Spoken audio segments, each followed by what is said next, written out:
ദൈവനാമത്തിന് മഹത്വമുണ്ടാകട്ടെ. എൻ്റെ പേര് മിനി. ഞാൻ ചെന്നൈയിൽ നിന്ന് വരുന്നു. അമ്മയുടെ പ്രതിഷ്ഠീകരണത്തിൻ്റെ സാക്ഷിയാക്കി എന്നെ രണ്ടാമതും ഉയർത്തേനോർത്ത് അമ്മയ്ക്ക് ഈശോയ്ക്ക് ഒരുപാട് നന്ദി പറയുന്നു. ഞാനൊരു അക്രസ്തയാണ്. ഇതെൻ്റെ രണ്ടാമത്തെ സാക്ഷ്യമാണ്. 16 വർഷം മുമ്പ് ചെന്നൈയിൽ ഒരു ഫ്ലാറ്റ് വാങ്ങിയിരുന്നു. ആ സമയത്ത് എൻ്റെ ഹസ്ബൻഡ് വക്കീലായത് കാരണം ലോൺ കിട്ടിയില്ല. ഒരു ഫ്രണ്ടിൻ്റെ പേരിലായിരുന്നു വാങ്ങിയത്. അത് 1.5 വർഷം കഴിഞ്ഞ് ഹസ്ബൻഡിന് ജോലി കിട്ടിയെങ്കിലും ഓരോ കാരണം കൊണ്ട് അത് പിന്നെ രജിസ്റ്റർ ചെയ്യാൻ ഞങ്ങളുടെ പേരിലേക്ക് സാധിച്ചില്ല. 6 വർഷം മുന്നേ എൻ്റെ ലോണെല്ലാം അടച്ചു തീർന്നു. അത് കഴിഞ്ഞും ഓരോ തടസ്സങ്ങൾ കാരണം അതങ്ങ് നീണ്ടു പോയി. ഞാൻ 2023 നവംബർ 20-ാം തീയതിയാണ് ആദ്യമായി ഉടമ്പടി എടുക്കുന്നത്. അതിൻ്റെ സാക്ഷ്യപ്പെടുത്തിയതാണ് ഇവിടെ. അതിന് ശേഷം ഉടമ്പടിയിലാണ്. അന്ന് തൊട്ട് ഇന്ന് വരെയും ഞാൻ ഉടമ്പടിയിൽ ജീവിച്ചാണ് പോകുന്നത്. എന്നെ കഴിയുന്ന പ്രേക്ഷക പ്രവർത്തനവും കാരുണ്യപ്രവർത്തനമൊക്കെ ചെയ്ത് അങ്ങനെ പോകുന്നു. ഇപ്പം അച്ഛൻ ധ്യാനത്തിൽ പറയുന്നത് പോലെ അത് സാധാരണ പോലെ അന്ന് ആദ്യമേയൊക്കെ ഉടമ്പടി എടുത്തപ്പോൾ നന്നായിട്ട് ചെയ്തെങ്കിൽ അത് കഴിഞ്ഞ് കുറച്ചൊക്കെ അങ്ങനെ വിശ്വസ്തയോട് ചെയ്യാൻ പറ്റാതെ ഇപ്പോൾ അച്ഛൻ ധ്യാനത്തിൽ ഇപ്പോൾ ഇടയ്ക്കിടെ ഇങ്ങനെ അധികമായിട്ട് പറയാൻ തുടങ്ങി. നിങ്ങൾ ഒട്ടും പുറകോട്ട് പോകരുതെന്ന് പറഞ്ഞത് കാരണം അതിന് മുന്നിലൊരു ചേച്ചി സാക്ഷ്യം പറഞ്ഞിരുന്നു, പള്ളിയിലിരിക്കുന്ന പോലെ തന്നെ ഞാൻ കുളിച്ചൊരുങ്ങിയാണ് ധ്യാനം കൂടുന്നതെന്ന്. അതുപോലെ ഞാൻ ഒരു 3 ചൊവ്വാഴ്ചയാണ് അതുപോലെ കതവെല്ലാം അടച്ചിരുന്ന് ധ്യാനം കൂടാൻ തുടങ്ങിയത്. 4-ാമത്തെ ചൊവ്വാഴ്ച ആയപ്പോഴത്തേക്കും ഈ കഴിഞ്ഞ ചൊവ്വാഴ്ച വീടിൻ്റെ രജിസ്ട്രേഷൻ അമ്മ നടത്തി തന്നു. അപ്പം ഞാൻ ആ വീട്ടിൽ പോകുന്നതിന് മുന്നേ തന്നെ അവിടെ പോകുമ്പോൾ ഉള്ള വിശുദ്ധ ഉപ്പ്, മാതാവിൻ്റെ ഉപ്പ് വിശ്വാസപ്രമാണം ചൊല്ലി പ്രാർത്ഥിച്ചിടുമായിരുന്നു. അതൊരു ഭയങ്കര ദുഃഖമായിരുന്നു. അത് ഞങ്ങളുടെ കൈ നഷ്ടപ്പെട്ടു പോകരുതെന്നുള്ളത്. അത് വിശ്വസ്തയോടെ നമ്മളത് ചെയ്തപ്പോൾ മാതാവ് അത് ഈശോപ്പൻ്റെ കയ്യിൽ നിന്ന് ഞങ്ങൾക്കത് വാങ്ങിത്തന്നു. അത് ഈശോയ്ക്കും അമ്മ മാതാവിനും ഒരുപാട് നന്ദി പറയുന്നു. ഇതിന് മുന്നോടിയായി തന്നെ മെയ് 7-ാം തീയതി എൻ്റെ തിരിയിൽ ഈശോപ്പയുടെ ഒരു രൂപം വന്നിരുന്നു. അതിന് ശേഷമാണ് ഇതിൻ്റെ സ്പീഡാകാൻ തുടങ്ങിയതും എനിക്ക് അമ്മ ഈശോപ്പയിൽ നിന്ന് രജിസ്ട്രേഷൻ നടത്താൻ എന്നെ സഹായിച്ച് എനിക്കത് പൂർത്തീകരിക്കാൻ സാധിച്ചതും. ഇതിന് ഈശോയ്ക്കും അമ്മ മാതാവിനും ഒരുപാട് നന്ദി പറയുന്നു. രണ്ടാമത്തെ സാക്ഷ്യം, എനിക്ക് 2024 മെയ്യൊക്കെ ആയപ്പോൾ മാനസികമായി ആകെ തളർന്ന് ഞാൻ ഡിപ്രഷനിലേക്ക് പോയി. അത് എനിക്ക് താങ്ങാൻ പറ്റുന്ന അപ്പുറമായിരുന്നു. ദിവസകാര്യങ്ങൾ പോലെ എന്നെക്കൊണ്ട് ചെയ്യാൻ പറ്റാതെയായി. ഹസ്ബൻഡേയും മക്കളുടെയും കാര്യങ്ങൾ നോക്കാൻ പറ്റാതെയായി. എൻ്റെ കാര്യം പോലെ എനിക്ക് നോക്കാൻ പറ്റാതെയായി. ആ സമയത്തിന് മുന്നേ തന്നെ എനിക്ക് ദർശനത്തിൽ ജോസഫച്ചൻ്റെ ബ്ലെസ്സിങ് കിട്ടിയിരുന്നു.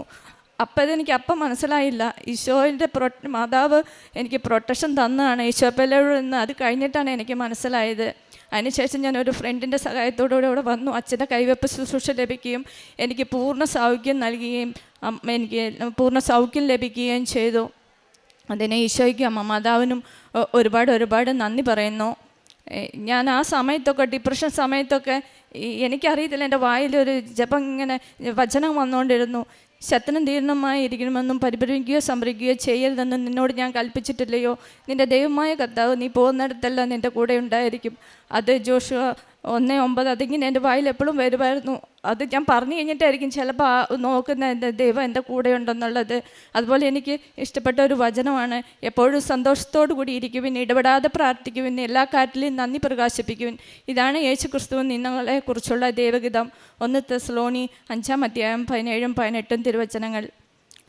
എൻ്റെ പ്രേക്ഷിത പ്രവർത്തനങ്ങൾ, ഞാനിവിടുന്ന് വരുമ്പോൾ കൃപാസനം പേപ്പർ വാങ്ങും, 5 കെട്ട്. അതുപോലെ എനിക്ക് കഴിയുന്ന ഞാൻ വാങ്ങിക്കൊണ്ട് പോയി അവിടെ GH ചിലപ്പോൾ എൻ്റെ ഭാഷ മനസ്സിലാവത്തില്ല, എന്നാലും എനിക്കറിയാവുന്ന രീതിയിൽ GH പോയി പറഞ്ഞവർക്ക് കൃപാസനം പേപ്പർ കൊടുക്കും. അവിടെ അവർക്ക് സഹായം ചോദിച്ചാൽ അവർക്കത് ചെയ്തു കൊടുക്കും. അതുപോലെ ഇവിടെ നിന്ന് വരാൻ പറ്റാത്ത സമയത്ത് ഇവിടെ കൃപാസനത്തിൽ പറഞ്ഞ അത് കൊറിയറായിട്ട് അയച്ചത് എനിക്കൊരു സന്ദേശമായിട്ട് ഇവിടെ പറയണമെന്ന് എനിക്ക് പലപ്പോഴും തോന്നാറുണ്ട്. ചില പേർക്ക് അത് അറിയത്തുണ്ടാവില്ല. ഇവിടെ നമുക്ക് വിളിച്ച് പറഞ്ഞാൽ ഇവിടെ നമുക്ക് പൈസ അയച്ചു കൊടുത്താൽ കൊറിയറിൽ നമുക്ക് അയച്ചു തരും. എനിക്കത് വലിയൊരു അനുഗ്രഹമാണ്. അതുപോലെ കാരുണ്യ പ്രവർത്തനമായിട്ട് ഞാൻ അവിടെ ഒരു ശിശുഭവനുണ്ട്. മാസത്തിൽ 2 പ്രാവശ്യം അവിടെ പോവും.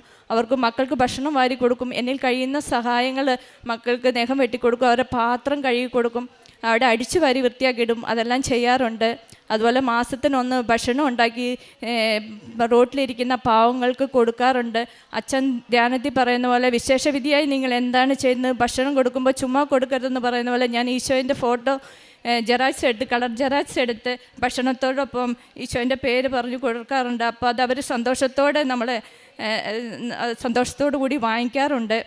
അതുപോലെ കൃപാസനം പേപ്പർ തമിഴ്നാട്ടിൽ കൊടുക്കുമ്പോൾ തമിഴ്നാട് പേപ്പറിൽ കൃപാസനം മാതാവിൻ്റെ ഫോട്ടോ അധികം വരാറില്ല. അപ്പം ഞാനത് കളർ ജെറാക്സ് എടുത്ത് അതും ഫോട്ടോയിൽ പ്രിൻ്റ് ചെയ്ത് കൊടുക്കാറുണ്ട്. ചിലപ്പോൾ വിശ്വാസപ്രമാണം തമിഴിൽ എഴുതി എനിക്കറിയാവുന്ന രീതിയിൽ എഴുതില്ലെങ്കിൽ മോനെ കൊണ്ട് എഴുതിച്ച് പ്രിൻ്റ് എടുത്ത് അതും കൊടുക്കാറുണ്ട്. ഈശോയും അമ്മ മാതാവും എനിക്ക് തന്ന എല്ലാ അനുഗ്രഹങ്ങൾക്കും കൃപകൾക്കും 1000 നന്ദി പറയുന്നു.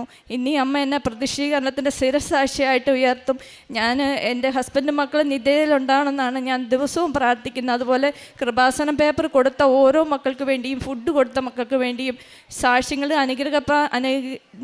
അനുദിന പ്രാർത്ഥന അയക്കുന്ന ഓരോ മക്കൾക്ക് വേണ്ടിയും ഞാൻ അത് ദിവസവും പ്രാർത്ഥിക്കാറുണ്ട്. കൃപാസനത്തിനും ജോസഫച്ചനും വേണ്ടി ദിവസവും ജപമാല ചൊല്ലി പ്രാർത്ഥിക്കാറുണ്ട്. എന്നെ കഴിയുന്ന കുറഞ്ഞതൊരു 13 ജപമാല ഞാൻ ചൊല്ലാറുണ്ട്. വചനങ്ങൾ വായിക്കാറുണ്ട്. 2 ജപമാലയിലും ഞാൻ മുട്ടിമേ നിന്ന് ചൊല്ലാൻ ശ്രമിക്കാറുണ്ട്. എനിക്കൊരു സമയം കിട്ടിയ വണ്ടിയിൽ പോകുമ്പോൾ എപ്പോഴും ഞാൻ എൻ്റെ കയ്യിൽ ജപമാല ഇല്ലാതെ ഞാൻ പോകാറില്ല. എത്രയോ പേരെന്നെ കളിയാക്കാറുണ്ട്. ഇതിനെല്ലാം മീറി എനിക്ക് ഈശോയും അമ്മ തന്ന അനുഗ്രഹത്തിന് ഒരുപാട് നന്ദി പറയുന്നു. 27 സങ്കീർത്തനം 5 തിരുവചനം. ക്ലേശകാലത്ത് അവിടുന്ന് തൻ്റെ ആലയത്തിൽ എനിക്ക് അഭയം നൽകും. തൻ്റെ കൂടാരത്തിനുള്ളിൽ എന്നെ ഒളിപ്പിക്കും. എന്നെ ഉയർന്ന പാറമേൽ നിർത്തും. മിനി രാജശേഖരൻ എന്ന ഈ സഹോദരിയുടെ രണ്ടാമത്തെ പ്രത്യക്ഷീകരണ സാക്ഷ്യമാണിത്.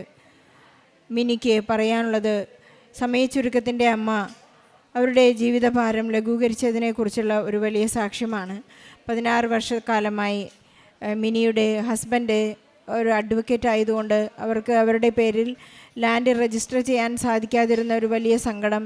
ഇവിടെ വന്ന് അവർ ഉടമ്പടിയിൽ നിയോഗം വെച്ച് പ്രാർത്ഥിച്ചതിൻ്റെ ഫലമായി പരിശുദ്ധ അമ്മ തന്നെ അവർക്ക് വളരെ പെട്ടെന്ന് ആ അവരുടെ സ്ഥലവും വീടും അവരുടെ പേരിലാക്കുന്ന ഒരു ഫ്രണ്ടിൻ്റെ പേരിലായിരുന്നു അവർ രജിസ്റ്റർ ചെയ്തിരുന്നത്. അത് ഇവരുടെ പേരിലാക്കാനുള്ള ഒരു വലിയ ശ്രമം പലപ്പോഴും വിഫലമാവുകയായിരുന്നു. പക്ഷേ മിനി അവിടെ കൊണ്ടുപോയി ഉടമ്പടി ഉൾപ്പെട്ട് വിശ്വാസ പ്രമാണം ചൊല്ലി പ്രാർത്ഥിച്ച് വളരെ പരസ്യമായി തന്നെ ഈശോയെ ഏറ്റുപറഞ്ഞുള്ള ഒരു വിശ്വാസ ജീവിതമാണ് മിനിയുടേത്. അതുപോലെ തന്നെ ഒരുപാട് കാര്യങ്ങൾ കുടുംബത്തിന് വേണ്ടി മിനി പ്രാർത്ഥിച്ച് അതെല്ലാം പരിശുദ്ധ അമ്മ വളരെ പെട്ടെന്ന് തന്നെ സമയച്ചുരുക്കത്തിൻ്റെ അമ്മ not by merit but by grace എന്ന അടിസ്ഥാനത്തിൽ അവർക്ക് സാധിച്ചു കൊടുത്തിട്ടുണ്ട്. അതിൻ്റെ എല്ലാം സാക്ഷികൾ ഇവിടെ ഇല്ലാത്തതുകൊണ്ടാണ് മിനിക്കത് ഇവിടെ ഏറ്റുപറയാൻ സാധിക്കാത്തത്. വലിയൊരു സാക്ഷ്യമാണ്. ചില പൊളിറ്റിക്കൽ റെസ്ട്രിക്ഷൻസ് ഉള്ളതുകൊണ്ട് പറയാൻ സാധിക്കാത്തത്. മിനി തന്നെ പരിശുദ്ധ അമ്മയോട് ഹസ്ബൻഡ് വക്കീലായിരുന്ന ഒരു വലിയ പ്രൊമോഷനോടെ ഹൈക്കോർട്ട് ജഡ്ജിയായതിൻ്റെ സാക്ഷ്യം മകൾക്ക് ഇവിടെ പറയാൻ സാധിക്കുന്നില്ല. കാരണം ഹസ്ബൻഡ് ഇല്ലാത്തതുകൊണ്ട് ദൈവഹിതമനുസരിച്ച് ജീവിക്കാനുള്ള എല്ലാ പരിശുദ്ധ ആത്മാവിൻ്റെ കൃപകളും അഭിഷേകവും ലഭിച്ച ഒരു കുടുംബമാണ്. അവർക്ക് വേണ്ടി ഈശോയ്ക്കും പരിശുദ്ധ അമ്മയ്ക്കും നമുക്ക് നന്ദി പറയാം. അതുപോലെ തന്നെ ഏതൊരു രോഗാവസ്ഥയിലും ഏതൊരവസ്ഥയിലും ലോകം മുഴുവനും വേണ്ടി ഇന്ന് ഒരുപാട് ജപമാലകൾ ചൊല്ലി പ്രാർത്ഥിക്കുന്ന ഒരു അക്രൈസ്തവയായ മകളുടെ ഈ സാക്ഷ്യത്തിന് ഈശോയും സ്വർഗവും അവർക്ക് തന്നെ പ്രതിഫലം നൽകട്ടെ എന്ന് പ്രാർത്ഥിക്കാം. സമയച്ചുരുക്കത്തിൻ്റെ അമ്മ സഞ്ചാരി മാതാവ് എന്ന് ലോകം മുഴുവനിലും എല്ലാ ദുരന്തങ്ങളിൽ നിന്നും നമ്മെ രക്ഷിക്കാൻ വേണ്ടി ഓടി നടക്കുന്ന ഒരു വലിയ അത്ഭുത കാഴ്ച നാം കണ്ടുകൊണ്ടിരിക്കുകയാണ്. ജാതിമത ഭേദമന്യുള്ള എല്ലാ മക്കളെയും പരിശുദ്ധ അമ്മ ഈശോയിലേക്ക് ചേർക്കുന്നു. നിത്യതയാണ് മിനിയുടെ ഏക ലക്ഷ്യമെന്ന് ഉടമ്പടി എടുത്ത അന്നു മുതൽ ഇന്ന് വരെ ഉടമ്പടി എങ്ങനെയെല്ലാം അതിനെ പ്രൊമോട്ട് ചെയ്യണം, പിന്നെ ഇവിടെ നിന്ന് കൃപാസനം പത്രം എങ്ങനെ ലഭിക്കണം, കുരിയറിലൂടെ ലഭിച്ച് അത് മറ്റുള്ളവർക്ക് കൈമാറണം, ഒരു ക്രിസ്തു കൈമാറ്റം വളരെ വിശ്വസ്തയോട് കൂടി ചെയ്യുന്ന മിനി രാജശേഖരൻ്റെ സാക്ഷ്യത്തിന് ഈശോയ്ക്കും പരിശുദ്ധാമ്മയ്ക്കും നല്ലൊരു കയ്യടി നൽകി സാക്ഷ്യം നമുക്ക് സമർപ്പിക്കാം. അത്യപൂർവ ദൈവാനുഭവങ്ങൾ ഇനി നിങ്ങൾക്കും സ്വന്തം.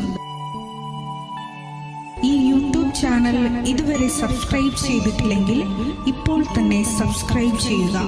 ഈ വീഡിയോ ഇപ്പോൾ തന്നെ നിങ്ങളുടെ സുഹൃത്തുക്കൾക്ക് ഷെയർ ചെയ്തുകൊണ്ട് കർത്താവിൻ്റെ പ്രേക്ഷിതരാകുക.